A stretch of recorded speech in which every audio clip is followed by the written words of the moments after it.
Hi guys, so this is what I'm calling the phrasing strategy. And this binder that you're getting has two parts.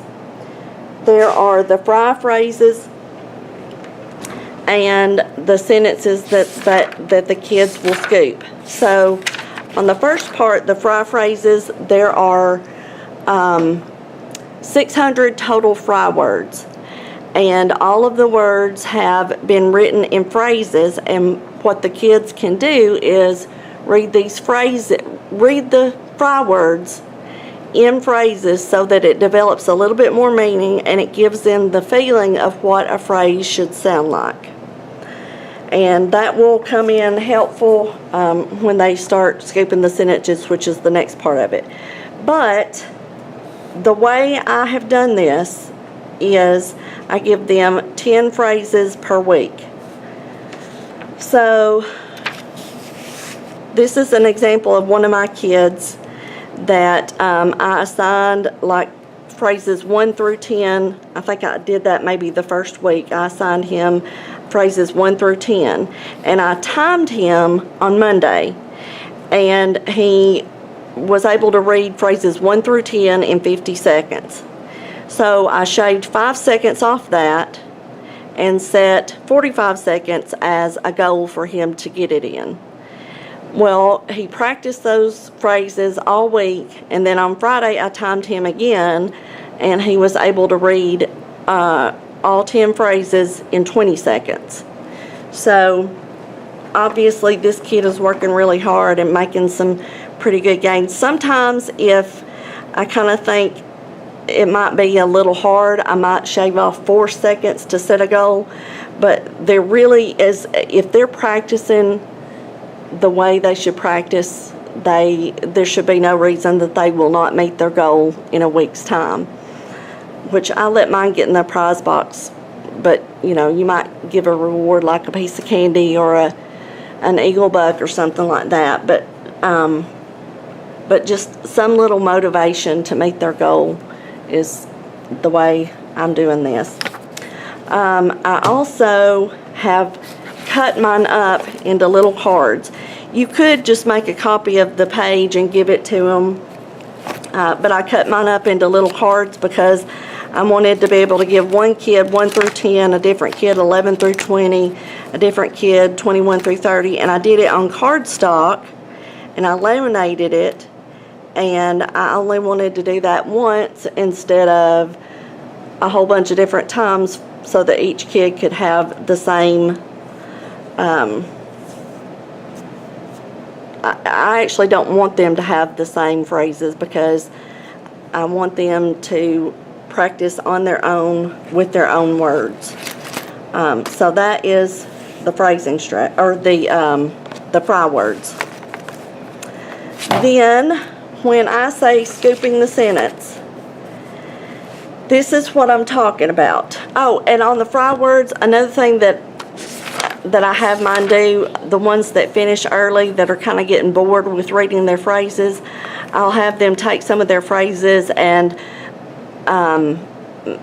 add words to it to make a complete sentence. So, like if they wanted to say, "Now is the time," they might say, "Now is the time to go to recess," or "I like to eat lunch in the cafeteria part of the time."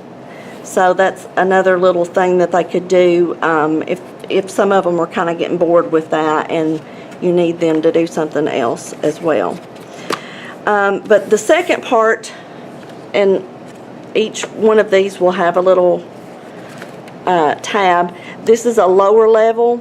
This lower level does not get above a first grade reading level at any time, and it is done that way on purpose because the purpose is not to trip the kids up with words that are hard to decode. The purpose is to get them into a habit of reading sentences and phrases so that hopefully they'll transfer that skill over into other areas of the curriculum.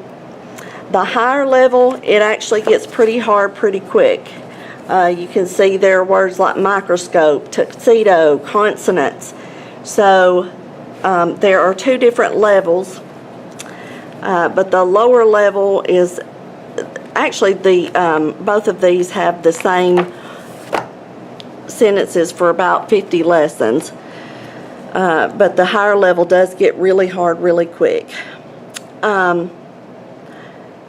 But either way, what I do is there are 10 sentences for each day. So they will basically be taking 10 sentences a day and scooping them. And here's what I mean by scooping the sentence.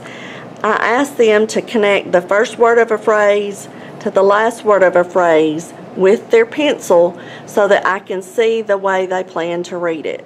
So like if they were going to read this sentence, they might read it in this way. Jill tried to do things that her sister did not try. Because a lot of times they will want to try to read it, Jill tried to do things that her sister did not try. And what I want them to do is to read all of their sentences in phrases. It kind of takes the pressure off them to read all the words in a sentence, and it also makes them sound better, really, as they're reading. So for the second sentence, if they can read one word by itself, and if they do, I ask them to just draw a line straight down under the word. So for number 2, they would say, soon Jill rode her bike. Now my rules on this are a comma always ends a phrase. And I also don't ever let them end on words like a, and, or the, and they cannot end on a preposition.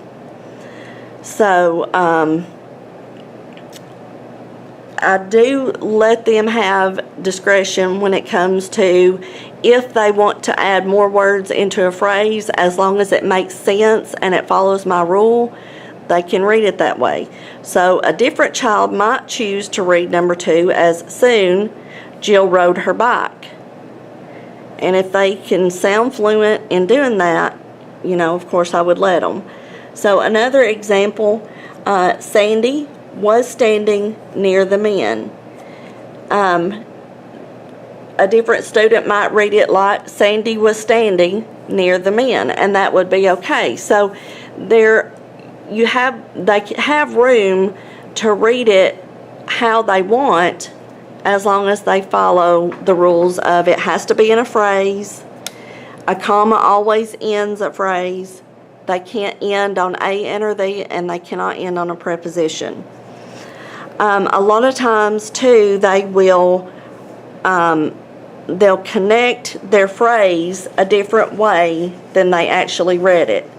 So if they have after school was over scooped on paper, but they say after school was over, I would make them go back and mark it after school was over, because I want them to make that visual connection along with how they're reading the phrase.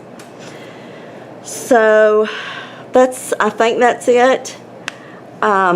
This is not something that takes a lot of time. It's just something really quick to kind of get them warmed up, and hopefully they'll be reading everything in phrases. That's what our hope is. And it makes them sound like really, really good readers. So it works on my lowest and it works on my highest. So I hope you guys find this useful. And if you have questions, of course, come see me. And there will be errors in there. I'm sure there will be typos. So if you will let me know the lesson that it's on, I will fix it, and I will print you another copy of that page, not the whole book again. But anyway, all right, that's it.